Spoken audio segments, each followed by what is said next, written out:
Hello friends, welcome to Ali science. आज हम study करने वाले हैं पुष्पिपादपों का शारीर। जो एंजियोस्पर्म होते हैं उनके शरीर के बारे में जानेंगे। तो देखो, शारीर का मतलब क्या होता है, एनाटॉमी का मतलब क्या होता है।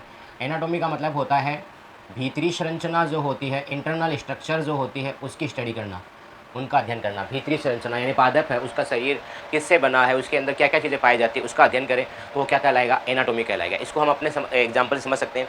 अगर हम अपने शरीर की आंतरिक संरचना का अध्ययन करें कि हृदय कहाँ स्थित होता है, फेफड़े कहाँ स्थित होते हैं, केवल उनका संरचना का अध्ययन कर रहे हैं, उनका काम नहीं देख रहे हैं, ध्यान रखना, कार्य देख स्टडी करते हैं साथ में, तब तो उसको बोल देते हैं फिजियोलॉजी, कार्य की फिजियोलॉजी कह देते हैं। एनाटॉमी और कार्य में डिफरेंस क्या है? एनाटॉमी में केवल आंतरिक संरचना का अध्ययन करते हैं, साथ में उन संरचना के साथ साथ में कार्य भी देखते हैं उनका, उन अंगों का, तो उसको क्या बोल देते हैं हम, कार्य की या फिजियोलॉजी कहते हैं। तो हम अभी केवल भीतरी संरचना का अध्ययन देखेंगे, ठीक है। तो इसमें हम पढ़ने वाले हैं पादप उत्तक के बारे में, ठीक है। उत्तक किसे कहते हैं? उत्तक होता है कोशिकाओं का समूह है, द ग्रुप ऑफ सेल्स। कोशिकाओं का जो समूह होता है उसको हम क्या कह देते हैं, उत्तक कह देते हैं। द ग्रुप ऑफ सेल है उनको हम टिश्यू कहते हैं, ठीक है। लेकिन यहाँ पर दो कंडीशन हमें अप्लाई करनी है। कोशिकाओं का समूह वही होना चाहिए जिनका समान कार्य है, ठीक है, जिनका कार्य क्या हो, समान हो, सेम फंक्शन हो। सेल है, उनका सेम फंक्शन होना चाहिए, प्लस उनकी उत्पत्ति भी समान रूप से होनी चाहिए। उत्पत्ति भी क्या होनी चाहिए, समान। उनकी ओरिजिन है वो भी सेम होना चाहिए, ठीक है। The group of cell which is similar in function and origin, उनको हम क्या बोल देंगे, टिश्यू कह देंगे, ठीक है। तो कोशिकाओं का वह समूह है जो कार्य और उत्पत्ति में समान होता है, उनको हम उत्तक कहेंगे, ठीक है। यहाँ पर हम केवल पादप उत्तक के बारे में अध्ययन करेंगे, जंतु उत्तक का अध्ययन हम अगले चैप्टर में करेंगे, ठीक है। तो देखो, ये दो कंडीशन इंपॉर्टेंट है, ये याद रखना है, कई एग्जाम से पूछी जा चुकी है, तो इस पर याद रखना, कार्य और उत्पत्ति समान होना चाहिए। अब जो उत्तक होते हैं उनको हम दो भागों में बांट देते हैं, पादप के उत्तकों को हम दो भागों में बांटते हैं। पहला कहलाता है विभज्योतक, मेरिस्टेम टिश्यू। दूसरा होता है स्थायी उत्तक, परमानेंट टिश्यू। अब देखो, दोनों में डिफरेंस क्या है, इसे नाम में पता चला ना, विभज्योतक यानी विभाजनशील उत्तक, विभाजनशील, ठीक है, यानी इनमें कैपेसिटी होती है सेल डिवीजन की, ठीक है। ये क्या कर सकते हैं, सेल डिवीजन कर सकते हैं, कोशिका विभाजन इनमें हो सकता है। ये कोशिकाएं डिवाइड होकर नई सेल बनाती रहती है। ये मुख्यतः कहाँ होती है, जैसे हमारे पास एक पौधा है और उसका तना है और जड़ें हैं, तो जो तना का जो टिप भाग होता है, शीर्ष भाग होता है, और जड़ का जो टिप भाग होता है, उन पर ये अधिकतर पाए जाते हैं विभज्योतक। ये क्या करते हैं, लगातार विभाजन करेंगे और तने की लंबाई में इस तरह वृद्धि करते हैं, ठीक है, लंबाई में वृद्धि करने में सहायता कर रहे हैं। जब ये विभाजन की क्षमता खो देते हैं तब ये क्या बन जाते हैं, स्थायी उत्तक बन जाते हैं, ठीक है। विभज्योतक किसे कहेंगे, मेरिस्टेम किसे कहेंगे? अगर उनमें कैपेसिटी है सेल डिवीजन की तब तो हम बोल देंगे मेरिस्टेम। जब उनमें कोशिका विभाजन की क्षमता होती है तब बोलेंगे विभज्योतक। अगर उनमें विभाजन की क्षमता खो देते हैं, विभाजन नहीं करते, तब उसको हम क्या बोल देते हैं, स्थायी उत्तक, परमानेंट टिश्यू कह देते हैं, ठीक है। जो मेरिस्टेम टिश्यू है, इनमें लॉस ऑफ सेल डिवीजन हो जाता है तो ये क्या बन जाएंगे, परमानेंट टिश्यू बन जाएंगे।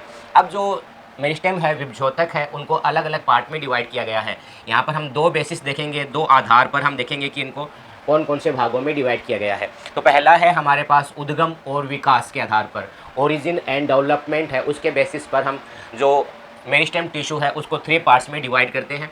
उद्गम और विकास के आधार पर हम जो विभज्योतक है उसको 3 भागों में डिवाइड कर रहे हैं। पहला भाग है प्राक विभज्योतक, प्रो मेरिस्टेम। दूसरा होता है प्राथमिक विभज्योतक, प्राइमरी मेरिस्टेम। और तीसरा होता है सेकेंडरी मेरिस्टेम, द्वितीयक विभज्योतक। अब देखो, तीनों क्या है, एक बीज है, ठीक है, आपने इसको मिट्टी में डाल दिया है, पानी दे रहे हो, तो हमने पढ़ा था कि इनमें एक तो प्रांकुर होता है और एक होता है मूलांकुर, एक होता है पल्म्यूल और एक होता है रेडिकल। फिर इनमें विभाजन होकर क्या बनेगा, एक नया पौधा बनेगा, ठीक है, इस तरह पौधा बनेगा। तो ऊपर का जो भाग है उसको हमने नाम दिया था पर्रो है, और नीचे का भाग उसको नाम दिया था मूल। ये है हमारे पास शूट और ये है रूट, रूट एंड शूट बन जाते हैं जब जर्मिनेशन ऑफ सीड होता है, यानी जब अंकुरण होता है बीज का, तो पर्रू है और मूल का निर्माण होता है। तो इसके अंदर भी कुछ उत्तक थे, इसके अंदर बीज के अंदर कुछ उत्तक थे, टिश्यू थे, जिनमें विभाजन की कैपेसिटी थी, विभाजन की क्षमता थी। तो वो उत्तक क्या कहलाते हैं, प्राक विभज्योतक कहलाते हैं। तो ये किन में होते हैं, ये भ्रूणीय अवस्था में जो बीज है उसमें होते हैं। एम्ब्रियोनिक स्टेज जो होता है, एम्ब्रियो के अंदर होते हैं, ठीक है, एम्ब्रियो के अंदर। एम्ब्रियो कहाँ होता है, सीड में होता है। ये मैं आपको पिछले वीडियो में बता चुका हूँ, पिछला वीडियो नहीं देखा है आपने तो उसका लिंक आपको डिस्क्रिप्शन में मिल जाएगा, और साथ में नोट्स भी आपको डिस्क्रिप्शन में मिल जाते हैं, आप चेक कर सकते हैं, ठीक है। तो भ्रूणीय अवस्था में जो विभ्योतक होता है बीज में विद्यमान होता है, उसका नाम क्या होता है? प्राक विभ्योतक। ठीक है। तो सीड के अंदर जो एम्ब्रियोनिक स्टेज होती है, एम्ब्रियो होता है, उसमें जो मेरिस्टेम प्रेजेंट है उसका नाम होता है प्रोमेरिस्टेम। कंप्लीट है। ओके। उसके बाद में ये विभाजन करके जब प्ररोह बना लेता है, मूल बना लेता है, तब इसके अंदर विभ्योतक रहते हैं, मूल के अंदर भी और प्ररोह के अंदर। अब जो विभ्योतक है वो कौन से हैं? प्राथमिक विभ्योतक है, प्राइमरी विभ्योतक है। यानी हम कह देंगे प्राग विभ्योतक से विकास होता है किसका? प्राथमिक विभ्योतक का। प्रोमेरिस्टेम है, ये फॉर्मेशन करते हैं किसका? प्राइमरी मेरिस्टेम का। जब प्राइमरी मेरिस्टेम बन जाएगा तो हमने कहा था कि अगर इनमें विभाजन की क्षमता खो देते हैं, क्या हो जाए? इनमें विभाजन की क्षमता नहीं रहे, ठीक है, सेल डिवीजन की कैपेसिटी है उसकी लॉस हो जाता है, तो ये क्या बन जाते हैं? स्थायी उत्तक बन जाते हैं। ठीक है, परमानेंट टिश्यू बन जाते हैं। मैं शॉर्ट में लिख देता हूँ पीटी। परमानेंट टिश्यू बन जाते हैं, स्थायी उत्तक बन जाते हैं। अब स्थायी उत्तक में भी कभी कभी क्या होता है? दोबारा विभाजन की क्षमता आ जाती है। जब इसमें दोबारा विभाजन की क्षमता आ जाएगी तो ये क्या बन जाएंगे? ये बन जाएंगे द्वितीयक विभ्योतक, सेकेंडरी मेरिस्टेम का निर्माण हो जाएगा। अब तो देखो, दोबारा रिपीट कर रहा हूँ प्राग विभ्योतक है, उससे जो बने वो प्राथमिक विभ्योतक बने। प्राथमिक विभ्योतक ने विभाजन की क्षमता खो दी, ये क्या बन चुके हैं? स्थायी उत्तक बन चुके हैं। अब स्थायी उत्तक में दोबारा विभाजन की क्षमता आ गई, यानी वापस विभ्योतक बन चुके हैं, तो उसको हम क्या बोल देंगे? द्वितीयक विभ्योतक, सेकेंडरी मेरिस्टेम कह देते हैं। ठीक है। प्राइमरी मेरिस्टेम है, ये फॉर्मेशन करता है किसका? परमानेंट टिश्यू का। जब इनमें लॉस ऑफ सेल डिवीजन हो जाए तो ये परमानेंट टिश्यू में फॉर्मेशन करेगा। फिर जो परमानेंट टिश्यू है उसमें दोबारा गेन हो जाए सेल डिवीजन की कैपेसिटी, तो ये क्या बना लेगा? सेकेंडरी मेरिस्टेम बन जाएगा। ठीक है, सेकेंडरी मेरिस्टेम बन जाएगा। अब हम स्टडी करते हैं इनकी पोजीशन के अकॉर्डिंग, इनकी स्थिति के आधार पर जो मेरिस्टेम है, जो विभ्योतक है, उनको हम 3 भागों में डिवाइड करते हैं। पहला भाग है वो है शीर्षस्थ, दूसरा है अंतर्वेशी और तीसरा है पार्श्व। जैसे मेरे पास ये तना था और इस तने को इतना पार्ट है, ये हमने जूम करके देखा है। ठीक है, इसे जूम किया हमने माइक्रोस्कोप में, उसको देखा है, तो इसके हमें 3 पार्ट इसमें विभ्योतक के दिखाई देते हैं। सबसे शीर्ष भाग पर जो है, टिप पार्ट पे जो प्रेजेंट होगा उसका नाम है शीर्षस्थ मेरिस्टेम, शीर्षस्थ विभ्योतक, एपिकल मेरिस्टेम। उसके बाद में दूसरा कौन सा है? अंतर्वेशी, इंटरकैलरी मेरिस्टेम। और फिर होता है पार्श्व, लेटरल मेरिस्टेम। अब देखो ये क्या होता है, ये शीर्षस्थ विभ्योतक है, ये लगातार क्या करेगा? कोशिका विभाजन करेगा, और कोशिका विभाजन करके ये तने की लंबाई में वृद्धि करेगा, तने की लंबाई में वृद्धि करेगा। कौन सा? शीर्षस्थ विभ्योतक लगातार विभाजन करेगा और नई नई कोशिका आगे बनाता रहेगा। इस तरह ये नई कोशिकाएं बनती रहेगी आगे की साइड में, और पीछे की जो कोशिकाएं हैं वो स्थायी उत्तक बन जाएगी। ठीक है, आगे नई कोशिका बनती रहेगी। मैं यहाँ पर इस डायग्राम को ऐसे दिखा सकता हूँ। ये मेरे पास है शीर्षस्थ विभ्योतक। ठीक है, ये विभाजन कर रहा है, एपिकल मेरिस्टेम है, इसमें सेल डिवीजन हो रहा है और नई सेल ऊपर बना ली। अब जब ऊपर सेल नई बन गई तो पीछे की सेल है उनमें डिवीजन की कैपेसिटी नहीं रहती, और वो क्या बन जाती है? वो बन जाती है परमानेंट टिश्यू। फिर ये दोबारा एपिकल मेरिस्टेम नई सेल बना लेगा, ऊपर लगातार डिवाइड होता रहता है। ठीक है, और के पीछे की जो सेल्स है उनमें सेल डिवीजन की कैपेसिटी लॉस हो जाती है। अब ये वापस परमानेंट टिश्यू बन जाएगा नीचे, और ऊपर टिप पर क्या रहेगा? शीर्षस्थ मेरिस्टेम, एपिकल मेरिस्टेम रहेगा। कंप्लीट है। ओके। उसके बाद में हम सेकेंड स्टडी करते हैं, वो है हमारे पास अंतर्वेशी। अब अंतर्वेशी देखो क्या होता है, जब ये विभाजन करके ये ऊपर की ओर बढ़ रहा होता है शीर्षस्थ मेरिस्टेम, तो कुछ मेरिस्टेम को सेल्स है ना वो नीचे बीच में रह जाती है, बीच में छूट जाती है। ये लगातार ऊपर बढ़ता रहेगा, बीच में कुछ मेरिस्टेम सेल्स है वो बाकी रह जाएगी, और ये कौन सी होती है? ये अंतर्वेशी होती है, इंटरकैलरी होती है। इनका काम क्या है? जैसे मान लो एक तना था, आपने उसको तोड़ दिया, ऐसे ऊपर का टिप पार्ट आपने काट दिया उसका। अब टिप पार्ट काटने पर क्या होगा? ये तना है, कभी भी इसकी लंबाई अब नहीं बढ़ेगी, तने की लंबाई वहीं रुक जाएगी। अब ये साइड से एक नया तना निकलना शुरू होता है, नया स्टेम यहाँ से निकलना शुरू होता है। तो वो जो नया स्टेम बनाने की जो काम कर रहा है वो कौन कर रहा है? अंतर्वेशी मेरिस्टेम कर रहा है, इंटरकैलरी मेरिस्टेम है, ये काम कर रहा है। नेक्स्ट हमारे पास कौन सा है? पार्श्व विभ्योतक है। ठीक है, लेटरल। पार्श्व का मतलब मैंने आपको बताया था साइड होते हैं, साइड को हम क्या कहते हैं? पार्श्व कहते हैं। ठीक है, तो लेटरल मेरिस्टेम होता है। ये क्या होता है? देखो, इसको हम इस तरह देख रहे हैं, तब तो आपको ये 2 दिखाई दे रहा है, लेकिन इस तने को अगर हम सामने से देखें, टीएस देखें तने का इस तरह, जैसे फॉर एग्जांपल ये आपको गोल दिखाई दे रहा होगा, तो ये ऐसा अगर हम तने को इस तरह देखें तो ये पार्श्व विभ्योतक इस तरह गोल दिखाई देता है, ऐसे प्रेजेंट होता है पार्श्व विभ्योतक। और ये क्या करता है? तने की जो मोटाई है, जड़ है उसकी मोटाई, तने की लंबाई और जड़ की लंबाई बढ़ाने का काम कौन कर रहा है? शीर्षस्थ मेरिस्टेम कर रहा है, एपिकल मेरिस्टेम कर रहा है। इसका काम क्या होता है? इसकी मोटाई बढ़ाने में काम करेगा। ठीक है, ये मोटाई जो होता है, तने की मोटाई बढ़ रही है, जड़ की मोटाई बढ़ रही है, उसको बढ़ाने का काम कौन करता है? पार्श्व मेरिस्टेम या लेटरल मेरिस्टेम करता है। कंप्लीट है। तो ये जो होते हैं शीर्षस्थ और अंतर्वेशी मेरिस्टेम, ये दोनों के दोनों कौन से हैं? ये प्राथमिक मेरिस्टेम का एग्जाम्पल है। ठीक है, प्राथमिक मेरिस्टेम का एग्जाम्पल है। अब देखो, पार्श्व मेरिस्टेम में क्या होता है? पार्श्व मेरिस्टेम में आते हैं संवहन एदा। ठीक है, जिसको दूसरा नाम हम कहते हैं वेस्कुलर कैम्बियम। वेस्कुलर कैम्बियम, या इसको कहा जाता है वेस्कुलर कैम्बियम की जगह पर फेसिकुलर कैम्बियम भी कहते हैं। ठीक है, पूलर कैम्बियम भी, पूल कैम्बियम भी कहा जाता है, लेकिन आपको वेसिकुलर याद रखना है। दूसरा इसके अंदर आता है अंतरपूलीय एधा। ठीक है, इंटर फेसिकुलर कैम्बियम।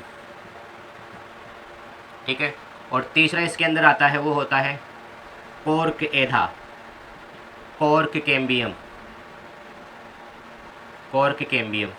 और ये तीनों के तीनों जो होते हैं ये क्या है, पार्श्व मेरिस्टेम है, लेटरल मेरिस्टेम है।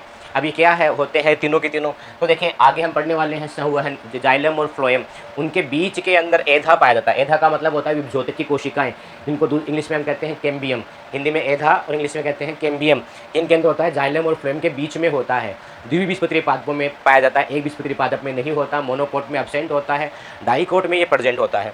उनके बाद में बीच में नया बनता है उनके अंदर, उनको कहते हैं अंतरपूलीय एधा, इंटरफेसिकुलर और कोर्क एधा, कोर्क कैम्बियम। इसकी वजह से क्या होता है, तने की मोटाई बढ़ती है। जैसे नीम है, पीपल है, इनके तने की मोटाई बढ़ती है ना, तो उनकी मोटाई बढ़ने का कारण ये तीन चीज़ें हैं, संवहन एधा, अंतरपूलीय एधा, कोर्क एधा। वेस्कुलर कैम्बियम, इंटरफेसिकुलर कैम्बियम और कोर्क कैम्बियम। और ये तीनों के तीनों किस प्रकार के हैं, ये पार्श्व विभजोतक है। ठीक है, याद रखना है। अब इनमें जो ये दोनों है, सेकेंड नंबर और थर्ड नंबर वाला, ठीक है, अंतरपूलीय एधा और कोर्क एधा, ये होते हैं सेकेंडरी मेरिस्टेम है, द्वितीयक मेरिस्टेम है ये। ठीक है, कौन सा, अंतरपूलीय एधा और कोर्क एधा। इंटरफेसिकुलर कैम्बियम और कोर्क कैम्बियम ये दोनों किस टाइप के हैं, सेकेंडरी मेरिस्टेम होते हैं। ठीक है, इनकी वजह से क्या होती है, तने की लंबाई बढ़ती है, द्विबीजपत्री पादपों में ये पाए जाते हैं। अब इनके बारे में हम डिटेल से जब पढ़ेंगे आगे नेक्स्ट द्वितीयक वर्धी, सेकेंडरी ग्रोथ क्या होता है, उस समय आपको बता दिया जाएगा। ओके, अब हम स्थायी उत्तक के बारे में जान लेते हैं। तो देखिए स्थायी उत्तक किसे कहा था, हमारे पास जो विभजोतक थे, यानी जो मेरिस्टेम टिश्यू थे, अगर वो विभाजन की क्षमता खो देते हैं, उनमें लॉस ऑफ सेल डिवीजन हो जाता है, तो वो क्या बन जाएंगे, वो बन जाएंगे स्थायी उत्तक, परमानेंट टिश्यू हम उनको बोल देंगे, हो जाएंगे परमानेंट टिश्यू। अब परमानेंट टिश्यू है उनको हम टू पार्ट्स में डिवाइड करते हैं, पहला है सिंपल टिश्यू और सेकंड होता है कॉम्प्लेक्स टिश्यू। इस वीडियो में हम केवल सिंपल टिश्यू के बारे में जानेंगे, कॉम्प्लेक्स है उसमें जाइलम एंड फ्लोएम आता है, उसको हम नेक्स्ट वीडियो में स्टडी करेंगे। तो देखें सिंपल टिश्यू होते हैं, इनमें क्या होता है कि ये एक ही प्रकार के सेल से बने होते हैं, एक ही प्रकार की कोशिकाएं जो होती हैं, ठीक है, उनसे मिलकर बने होते हैं। और जो जटिल उत्तक होते हैं ये अलग अलग प्रकार की कोशिकाएं, जो सरल उत्तक है ना वो अलग अलग टाइप के मिल जाते हैं। जैसे मान लो दृढ़ोत्तक मिल गया है, मृदुतक मिल गया है, और उससे बन जाते हैं जटिल उत्तक, जो आगे हम स्टडी करने वाले हैं, अभी नहीं पढ़ेंगे।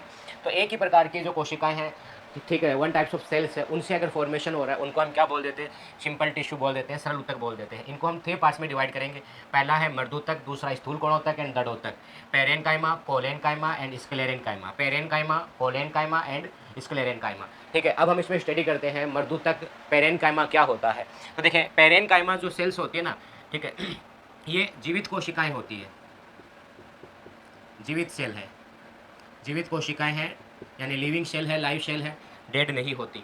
इनकी जो कोशिका भित्ति होती है, जो सेल वाल है, जैसे मैंने यहाँ पर दिखाई है, जो सेल वाल होती है, ठीक है, जो कोशिका भित्ति जो है ये इनकी पतली होती है, पतली कोशिका भित्ति होती है। ठीक है, इनके बीच में देखो मैंने खाली जगह दिखाई है यहाँ पर, इन खाली जगह को हम क्या बोलते हैं, इनका नाम होता है अंतर कोशिकीय अवकाश, अंतर कोशिकीय अवकाश। ठीक है, इंटर सेलुलर स्पेस, इंटर का मतलब होता है 2 या 2 से ज़्यादा के बीच में, अंतर का मतलब हो गया 2 या 2 से ज़्यादा के बीच में। जैसे मान लो 2 देशों के, यानी 2 या 2 से ज़्यादा अधिक देश हैं, राष्ट्र है, उनके बीच में क्रिकेट मैच हो रहा है, तो हम क्या बोल देते हैं, इंटरनेशनल क्रिकेट मैच, अंतर्राष्ट्रीय। तो अंतर का मतलब होता है 2 या 2 से अधिक के बीच में, तो 2 या 2 से अधिक कोशिकाओं के बीच में खाली जगह है, तो बोल देंगे इंटर सेलुलर स्पेस। तो इनमें इंटरसेलुलर स्पेस प्रेजेंट होता है, अंतर कोशिकीय अवकाश पाया जाता है। कोशिका भित्ति सेल वाल है, ये थिन है, और इनमें जो सेल है ये डेड सेल नहीं है, लिविंग सेल है, जीवित कोशिकाएं होती है, ये इनकी प्रमुख विशेषता। अब देखो सेल कैसे हो सकती है, या तो इनमें गोलाकार हो सकती है, या ये कोई अंडाकार हो सकती है, या बहुभुजीय हो सकती है, या आयताकार हो सकती है। किस किस टाइप की हो सकती है, ये गोलाकार हो सकती है, ठीक है, या अंडाकार हो सकती है, ये आयताकार हो सकती है, या बहुभुजीय हो सकती है। ठीक है, ये हो सकती है राउंड शेप हो सकती है सेल इनकी, ठीक है, ओव्यूल हो सकती है, ओव्यूल शेप हो सकती है, या पॉलीगॉन टाइप की हो सकती है या रेक्टेंगुलर हो सकती है, किसी भी टाइप की सेल्स इसकी प्रेजेंट हो सकती है। और ये सेल जो होती है सब लिविंग सेल्स है और उनके बीच में क्या होता है, इंटरसेलुलर स्पेस प्रेजेंट होता है। कंप्लीट है। अब ये जो सेल्स होती है इनमें क्लोरोप्लास्ट भी प्रेजेंट होता है। क्या पाया जाता है इनमें, इस तरह मैं डॉट डॉट दिखा देता हूँ। इनमें क्लोरोप्लास्ट हरित लवक पाया जाता है। इनमें पाया जाता है क्या, हरित लवक क्लोरोप्लास्ट पाया जाता है। अगर इनमें हरित लवक क्लोरोप्लास्ट पाया जाता है तब इसका नाम हो जाता है क्लोरेन काइमा। क्लोरेन काइमा, देखो क्लोरो से नाम ले लिया हमने क्लोर, और फिर एन काइमा हम पेरेन काइमा में नाम लगाते हैं तो नाम बन गया क्लोरेन काइमा। ठीक है, और क्लोरेन काइमा तो क्या हो जाएगा, ऐसे मर्दों तक ऐसा पेरेन काइमा जिनमें क्लोरोप्लास्ट प्रेजेंट है उसके अंदर उसको क्या बोल देंगे, क्लोरेन काइमा। इसका काम क्या होगा, इसका काम होगा प्रकाश संश्लेषण करना, फोटोसिंथेसिस करना। मैं यहाँ लिख देता हूँ, इनका काम क्या होता है, फोटोसिंथेसिस करना। जैसे नाम से पता चल रहा है ना, क्लोरीन काइमा, इसमें क्लोरोप्लास्ट प्रेजेंट है। नेक्स्ट सेकंड इसके अंदर जो होता है ना, ये है एरेन काइमा। कभी कभी क्या होता है, ये अंतर कोशिकीय अवकाश है, इंटरसेलुलर स्पेस है, ये ज़्यादा प्रेजेंट होता है और उसमें एयर भरी रहती है, हवा भरी रहती है। और इसकी वजह से ये क्या करता है, जो एक्वेटिक प्लांट है, जलीय पादप होते हैं, उसको उत्प्लावन बियोन्सी पर प्रोवाइड करता है, फ्लोटिंग उसको प्रोवाइड करता है ताकि वो डूबे नहीं, वो पानी के ऊपर तैरते रहें। तो उसका कारण क्या है, एरेन काइमा है। एन है, ये ध्यान रखना है यहाँ पर, एरेन काइमा। तो एरेन काइमा किसे किसे कहेंगे, ऐसा पेरेन काइमा जिनमें इंटरसेलुलर स्पेस है, ये बड़े रहेंगे और इनमें प्रेजेंट रहती है एयर, हवा भरी रहती है, वायु कोश की तरह है, ये एयर सेक की तरह है। ठीक है, और उसकी वजह से क्या होता है, जो एक्वेटिक प्लांट है, जलीय पादप है, उसको उत्प्लावन मिलता है, वो तैरते रहते हैं। ठीक है, नेक्स्ट होता है आइडियोब्लास्ट। आइडियोब्लास्ट किसे कहते हैं, यही मर्दों तक होता है और इनका काम होता है संचय करना। ठीक है, स्टोर करना, फूड को, भोजन है उसको स्टोर करना, टेनिन रेजिन उनकी फॉर्म में इनको स्टोर किया जाता है। फूड है, भोजन को स्टोर करने का काम। तो देखो मर्दूतक जो होता है, पेरेन काइमा होता है, उनका काम क्या देख लिया हमने, फोटोसिंथेसिस करना हो सकता है। दूसरा उत्प्लावन बियोन्सी जिसको हम बोलते हैं, या फ्लोटिंग प्रोवाइड करना होता है। तीसरा इसका काम क्या होता है, स्टोर करना होता है। ठीक है, नेक्स्ट हम स्टडी करते हैं वो है स्थूल कोणों। तो जैसे नाम से पता चला, स्थूल का मतलब होता है मोटा, कोणों पर। तो ऐसे जो उत्तक जिनमें कोणे जो होते हैं ये मोटे होते हैं। आप ऐसे याद कर सकते हो, कोलेन। ठीक है, कोने से आप नाम बना ले, कोने यानी कोने इनके मोटे होते हैं। तो देखो क्या होते हैं, ये बहुत सारी सेल्स हैं, जैसे इसमें भी सेल्स प्रेजेंट थी, बहुत सारी कोशिकाएं प्रेजेंट है। कैसी हो सकती है, बहुभुजीय हो सकती है, पॉलीगोनल टाइप की हो सकती है, गोल हो सकती है। ठीक है, ये राउंड शेप हो सकती है। और तीसरा ये ओव्यूल हो सकती है। अब इनमें मेन विशेषता इनकी क्या है, मेन स्पेसिफिसिटी क्या है, कि इनमें जो कोने होते हैं, इन कोनों पर क्या होता है, जमाव पाया जाता है। ठीक है, एक्यूमुलेशन होता है, कुछ चीज़ इस पर आके जम जाती है। क्या जम जाते हैं यहाँ पर जम जाता है सेल्यूलोज। ठीक है, हेमीसेल्यूलोज या पेक्टिन। लेकिन जो इम्पोर्टेंट जो इसमें जमता है वो कौन सा है, पेक्टिन। इनके कोणों पर पेक्टिन का जमाव प्रेजेंट होता है, एक्यूमुलेशन प्रेजेंट होता है, किसका, पेक्टिन का। तो ये होते हैं स्थूल कोणों तक कोलेन काइमा। कंप्लीट। अब देखें इसमें दिख रहा है आपको, ये सेल भी कैसी होती है, इनकी भी सेल जीवित सेल है। मैं यही दिखा देता हूँ, ये सेल भी क्या जीवित है, जीवित सेल है ये, इनकी भी डेड सेल नहीं है। इनकी जो सेल वाल है ये पतली तो है, लेकिन इनके जो कोने हैं वो थिक है, इनके जो कॉर्नर है ये थिक है, इनके कोनों पर जमाव होने के कारण कोने मोटे होते हैं। इनमें अंतर कोशिका अवकाश नहीं होता, इनमें जो इंटरसेलुलर स्पेस है ये नहीं पाया जाएगा। अंतर कोशिकीय अवकाश है ये इनमें नहीं पाया जा रहा, लगातार सटी हुई सेल्स है, यहाँ पर सटी हुई सेल नहीं थी। ठीक है, अंतर कोशिकीय अवकाश नहीं था। कुछ एक के अंदर इनमें क्लोरोप्लास्ट प्रेजेंट हो सकता है, सभी में नहीं होता, कुछ में क्लोरोप्लास्ट प्रेजेंट होगा। किनमें, स्थूल गुणोत्तक में, जो प्रकाश संश्लेषण करने का काम करेगी, फोटोसिंथेसिस का काम करेगी। ठीक है, मेन इनके प्रेजेंस क्या होती है, कहाँ पाई जाती है, तो मैं आगे आपको बताऊंगा कि जो हमारे पास द्विबीजपत्री पादप होते हैं, डाइकोट प्लांट जो होते हैं, द्विबीजपत्री पादप, जब हम उनके तने की स्टडी करते हैं, इस तरह काट कर उसको तने को देखते हैं, तो उसमें एक लेयर पाई जाती है दूसरे नंबर पर। एक सबसे बाहर की तरफ होती है बाह्य त्वचा, एपिडर्मिस। उसके नीचे प्रेजेंट होती है हाइपोडर्मिस। क्या है, हाइपोडर्मिस। आपको भी, हिंदी मीडियम वालों को भी ये याद रखना है, हाइपोडर्मिस उपस्थित होती है। ठीक है, कहाँ पर, द्विबीजपत्री पादप के तने में हाइपोडर्मिस उपस्थित होती है और वहाँ पर क्या पाया जाता है, स्थूल कोणों तक पाया जाता है। अब ये स्थूल कोणों तक एक बीजपत्री पादप में नहीं होता, केवल द्विबीजपत्री पादप में है। इसकी वजह से क्या होता है, तने को ये लचीलापन प्रदान करता है। तो इसका मेन काम क्या होता है, फ्लेक्सिबिलिटी, लचीलापन प्रदान करना, फ्लेक्सिबिलिटी प्रदान करना। तना है वो उधर हम उसको अच्छी तरह मोड़ भी देते हैं तो टूटता नहीं, उसका कारण यही हो गया कि उसमें स्थूल कोणों तक प्रेजेंट है, उसको ये लचीलापन, फ्लेक्सिबिलिटी प्रोवाइड करता है। तीसरा जो हमारे पास है वो है दृढ़ोत्तक। ठीक है, दृढ़, हार्ड, स्क्लेरेन का मतलब होता है हार्ड। तो ये हार्ड टिश्यू होते हैं। हार्ड टिश्यू का मतलब क्यों हो गए, इनकी कोशिकाएं मर चुकी होती है। क्यों मर चुकी होती है वो देखिए, जैसे मैंने कोशिका दिखाई है, इनकी कोशिका कैसी होगी, लंबी होती है, ठीक है, और पतली होती है, ठीक है, और नुकीले किनारों पर कैसे होती है, नुकीली होती है, ठीक है। यानी इनकी जो सेल्स होती है ये लॉन्ग होगी, ठीक है, थिक रहेगी सेल, सॉरी थिन रहेगी सेल, और पॉइंटेड होती है, पॉइंटेड होती है। अब इनमें देखिए क्या होता है, मेन इनका इंपॉर्टेंट चीज़ आपको याद रखना है कि इनकी जो कोशिका भित्ति जो होती है, ठीक है, जो शेल वाल जो है, ठीक है, इसमें जमाव शुरू हो जाता है लिग्नीन का, ठीक है, लिग्नीन का जमाव शुरू हो जाता है, लिग्नीन सुबेरिन, ये मोमी पदार्थ है।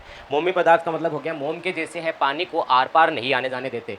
तो देखो कोशिका भित्ति, ये कोशिका है, इसकी कोशिका भित्ति पर जमाव शुरू हो गया किसका, लिग्नीन का। ये पानी को अंदर नहीं जाने देगी तो ये कोशिका क्या हो जाएगी, मर जाएगी पानी के अनुपस्थिति में। तो ये कैसे होती है, मृत कोशिकाएँ होती है, मृत कोशिकाएँ होती है, ये कंप्लीट है। लेकिन एक विशेषता फिर और है, जैसे मृत हो जाएगी तो इनका जीव द्रव्य है ये समाप्त हो जाएगा, नष्ट हो जाएगा। तो अंदर क्या पाई जाएगी, एक गुहा पाई जाएगी, एक केविटी पाई जाएगी, क्योंकि ये देखो कोशिका है।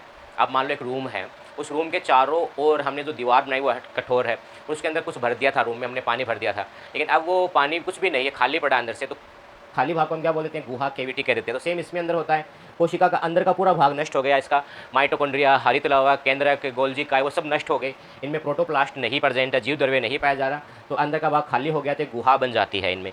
लेकिन इनमें छोटे छोटे से गड्ढे भी पाए जाते हैं, छिद्र भी बन जाते हैं बाद में, और इन छिद्रों को हम कहते हैं पिट्स या गर्त। क्या बन जाएंगे, गर्त बन जाएंगे, या पिट्स कह देते हैं, इनमें पिट्स पाए जाएंगे, ठीक है, इनमें गुहा पाई जाती है। अब ये जो होते हैं ये दो प्रकार के होते हैं, या तो ये हो सकते हैं तंतुमय या होते हैं स्क्लेरिड, तंतुमय या स्क्लेरिड। अब तंतुमय कहाँ पाया जाता है, आगे हम स्टडी करेंगे, जाइलम एंड फ्लोएम, ठीक है, उनके अंदर ये पाया जाता है। जो जटिल ऊतक है, जाइलम और फ्लोएम दोनों क्या है, जटिल ऊतक है, और उनके अंदर जाइलम और फ्लोएम में तंतुमय दृढ़ोतक पाया जाता है। स्क्लेरिड टाइप का जो होता है ये कहाँ देखने को मिलता है, ये हमें जो अमरूद होता है, ठीक है, नाशपाती जो है, और जो चीकू है, चीकू जो है, उनके अंदर देखने को मिलता है। जैसे हम चीकू खाते हैं तो हमें हल्का उसमें ऐसा लगता है जैसे मिट्टी सा फील होता है, जैसे आप मिट्टी कोई चीज़ खा रहे हो उसमें मिट्टी गिर गई थी तो आपको थोड़ा सा हार्डनेस फील होता है हल्का सा, तो वैसे ही चीकू के अंदर भी हार्डनेस सा फील होता है। उसका कारण क्या है, उसके अंदर पाया जाता है स्क्लेरिड, जो एक क्या है, दृढ़ोतक है, स्क्लेरियन कायमा है। इनके अलावा कहाँ होता है, जैसे मूंग है, मोठ है, ये सब पादप कौन से होते हैं, ये कहलाते हैं लेग्यूम पादप। मूंग है, मोठ है, तो उनका जो बाहर का आवरण होता है, बीचोल होता है, ये क्या होता है, कठोर होता है, थोड़ा हार्ड होता है। उसका हार्ड होने का कारण भी क्या है, उसके अंदर दृढ़ोतक है, स्क्लेरियन कायमा, इसकी वजह से वो हार्ड होता है। जैसे फॉर एग्जांपल इमली है, इमली का बीज हो गया, वो हार्ड होता है। इसी तरह जैसे मूंग है, मोठ है, उनका बाहर का जो आवरण होता है ना, वो थोड़ा सा हार्ड होता है, कठोर होता है, तो उसका कारण क्या है, दृढ़ोतक है। तो ये हो गया हमारे पास सरल ऊतक। सरल ऊतक कितने टाइप के हो गए, तीन टाइप के, पेरेन कायमा, कोलेन कायमा, स्क्लेरेन कायमा। पहले दो जीवित है, ये भी जीवित है, ये भी जीवित है, लेकिन ये मृत है। इनकी कोशिका भित्ति पतली है, इनकी भी पतली होती है, लेकिन कोने पर मोटी हो जाती है, इनकी कोशिका भित्ति मोटी होती है। इनमें अंतर कोशिकीय अवकाश पाया जाता है, इसमें नहीं पाया जाता, इसमें नहीं पाया जाता। इसका काम क्या है, भोजन बनाना, फोटोसिंथेसिस करना, और उसको स्टोर करना, संचय करना। इसका काम क्या है, लचीलापन प्रदान करना, और इसका काम क्या होता है, यांत्रिक सहारा प्रदान करना, ठीक है, मैकेनिकल सपोर्ट है, यांत्रिक सहारा, मैकेनिकल सपोर्ट है, ये प्रोवाइड करती है कौन, दृढ़ोतक। इनके अलावा प्रोटेक्शन का काम करती है, सुरक्षा का काम करती है, बीजों के प्रोटेक्शन है, जो सुरक्षा है उसका काम करती है। कंप्लीट है। तो ये हो गए हमारे पास सरल ऊतक। अब हम स्टडी करने वाले हैं जटिल ऊतक, लेकिन वो हम नेक्स्ट वीडियो में जानेंगे। अगर वीडियो आपको अच्छा लगा है तो आप इसको अधिक से अधिक शेयर करें, लाइक नहीं किया तो लाइक भी कर दें, सब्सक्राइब नहीं किया तो सब्सक्राइब भी करें, और कमेंट करके भी बता दें। धन्यवाद।